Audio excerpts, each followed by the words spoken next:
Yes, alright. Mpamusiza kwenye mkwano gwange inaje sinzo bango tuuliriza okola kyamanyi nnyo kwekumira ku Yugi Update TV. Muhozi agenze maaso n'okubanga vura chairman wa Uganda Human Rights Commission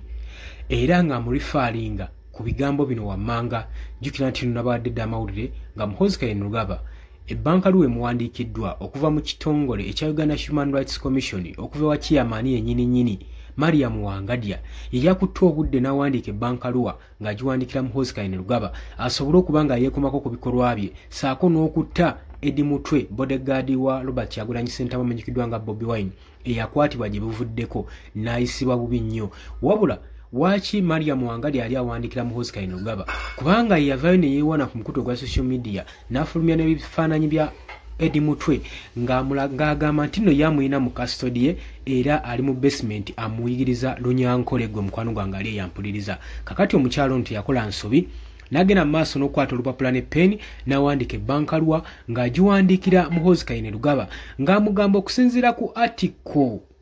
53 mu constitution ndagira odeno osobole okubanga ogirespondinga okibase ekyo ojja kangavula nga tusinzira mu article eyo yennyini wabula Muhozi Kainerugaba ebbanka luwa yamutuuseeko bulungi nnyo era n'agisoma n'agamba mu kuddamu ebbanka luwa eno Muhozi Kainerugaba yagambye nti nno kale laba bano twabateekamu ssente zaffe nnyingi nnyo okubawa obulamu naye laba bye batuwandiikira n'agamba nti nno guno gwe mulundi oguba gusembye okuwandika stupid letters nga zino nga bagenda mu maaso n'omuwoninga era agenze mu maaso n'okubalabula Muhozi Kainerugaba ku bbanka luwe yamuwandiikiddwa ng'ekitongole kino kivunaanyizibwa kukuuma eddembe ly'obuntu n'okulwanirira abantu ba Uganda kimuwadde odo kubanga Eddie Mutwe bodyguard wa Robert Kyagulanyi Ssentamu amuta mbunnambiro gwe mukwano gwange ali eyo ampuliriza oli ku Yugi Update TV kosinzo bango tuliza nkujjukiza watana bango otweyungako kirira wansi waliwo ekigambo subscribe kikoneko oberenga otweyungako ddala bulungi nnyo gwe mukwano gwange ali eyo Uganda Chief of Defence Force General Muhozi Kainerugaba rejectinze agenze maaso n'okugaana okulirizinga orders emuweereddwa oba eyisiddwa n'ekitongole ekya Uganda Human Rights Commission abiganye niwankubadde Mariam Wangadya awandiise ebbanka luwa ng'atowa order Muhozi Kainerugaba alirizinge Eddie Mutwe Muhozi Kainerugaba agamba ng'anye ekiba kibe kale mubeeko kye munkola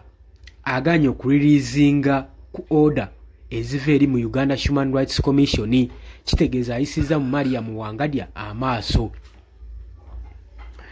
directives ezivudde eri military okubanga adetaininga National Unity Platform National Unity Platform Eddie Mutwe Rogers Sebuufu amanyikiddwa nga Eddie Mutwe Muhozi tagaanye buganyi kugondera directives orders zino ezivudde mu kitongole ekya Uganda Human Rights Commission wabula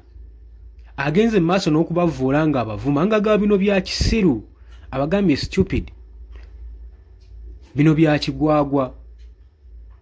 takomye kubavuma kyokka wabula agambye tagenda kumuta wabula ate yeetaaga ne apology leeta obubaka obumu kwegamba obubaka obw'okwetonda okuva eri mu kitongole ekya Human Rights Commission agamba Mariam Wangadya nga wakutte peni n'owandiika ebbanka luwa ng'ompa order ez'okubanga nta Eddie Mutwe oba okwata peni n'olupapula oddemu ompandiikire apology ate obubaka obunneetondera ku kiragiro kiwayisizza ekyokuta Eddie Mutwe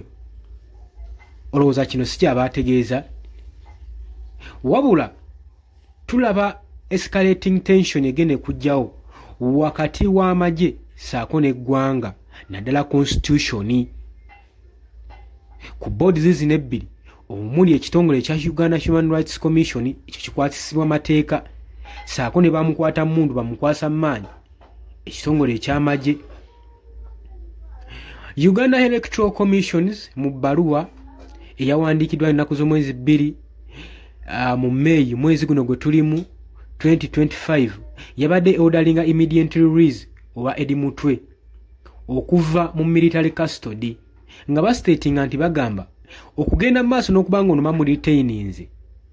okutuuka ng'ennaku z'omwezi 26 kijja kuba kimenya mateeka era kajja kubanga kabajjuutuka. Kati Muhoozi Kainerugaba abavumyevumye n'abagaba muwandiikire ne apology. Leeta eno nkujjukizaamu katono yabadde ng'egendereddwamu okwadressinga Ministry of Defence and Veteran Affairs basobole okuba nga basayininga na Uganda Human Rights Commission chairperson Honorable Mariam Wangadya ne article 53(2) okubanga constitution erulinga ku 31 of the commission produce rules ezifulumizibwa mu 32 rules basobole okubanga Eddie Mutwe bamutambu Nambiro newankubadde Edward Rogers Sebuufu amanyikiddwa nga Eddie Mutwe